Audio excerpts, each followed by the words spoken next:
నోటితో మాట్లాడడం, నొసటతో విక్రించడం అంటే ఇదే. యూరియా అసలు అందుబాటులో పూర్తిగా ఉంది. కొరతే లేదు.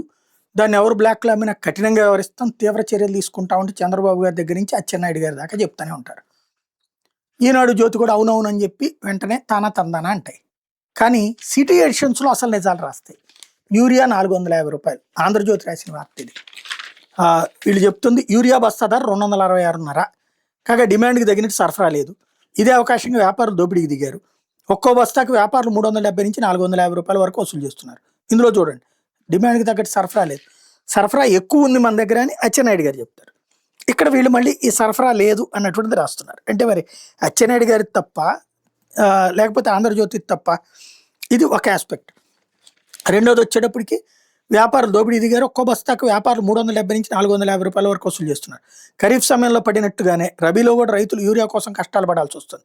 డీసీఎంఎస్ కేంద్రాలు, పిఎస్సిఎస్లు, రైతు సేవా కేంద్రాలకు సరఫరా తక్కువగా ఉంది. ఎక్కడ చూసినా నో స్టాక్ బోర్డులే. చేసేది లేక రైతులు బహిరంగ మార్కెట్పై ఆధారపడాల్సి వస్తుంది. వ్యాపారులు నిల్వను బ్లాక్ చేసి 180 నుంచి 200 వరకు అదనంగా వసూలు చేస్తున్నారు. అధిక రేటు పెట్టినా కావాల్సినంత యూరియా దొరుకుతుందా అంటే ఆ పరిస్థితి కూడా కనిపించడం లేదు. యూరియా బ్లాక్ మార్కెట్ ధరల దోపిడీపై అధికారులు నిర్లక్ష్యం ఇస్తున్న విమర్శలు వెలువెత్తుతున్నాయి. తూతూ మంత్రంగా హెచ్చరికలతో సరిపెడుతున్నారే కానీ దుకాణాలపై దాడులు, ధర నియంత్రణ గురించి పట్టించుకోవడం లేదని రైతులు ఆగ్రహం.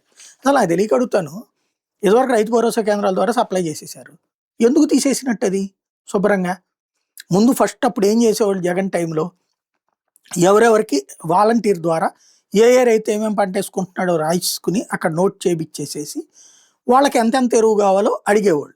దాని మీద ఇంకో బస్తా యాడ్ చేసి అక్కడ రాసి ఇచ్చేవాళ్ళు. దాన్ని సచివాలయ సిబ్బంది ఏం చేసేవాళ్ళు, తీసుకెళ్ళి కోఆపరేటివ్ బ్యాంక్కి అప్పచెప్పేవాళ్ళు. కోఆపరేటివ్ బ్యాంక్ కూడా ఆ డబ్బులు రిలీజ్ చేసేవాళ్ళు. దాంతో యూరియా కొనేసేవాళ్ళు. కొనేసి ఆయా రైతులకి ఇంటికి సప్లై చేసేసేవాళ్ళు.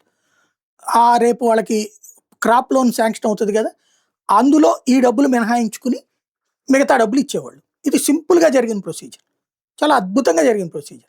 అప్పుడు ఎప్పుడన్నా అసలు ఎరువుల కొరత అనేది వచ్చిందా? కాంగ్రెస్ తెలంగాణలో వచ్చాక, తెలుగుదేశం ఇక్కడ వచ్చాకనే మళ్ళీ ఎరువుల కొరత వస్తుంది. కొన్ని కేంద్రం పంపించట్లేదా? అడిగిన దానికంటే ఎక్కువే పంపిస్తుంది. కానీ ఎందుకు ఎట్లా రేట్లు అంటే ఇదే దళారీ వ్యవస్థ, ఇదే బ్రోకర్ వ్యవస్థ. అదేమో సిటీ ఎడిషన్లు రాసి అధికారుల మీద తప్పు నెట్టేస్తారు. ఇది ఇక్కడ స్పెషాలిటీ.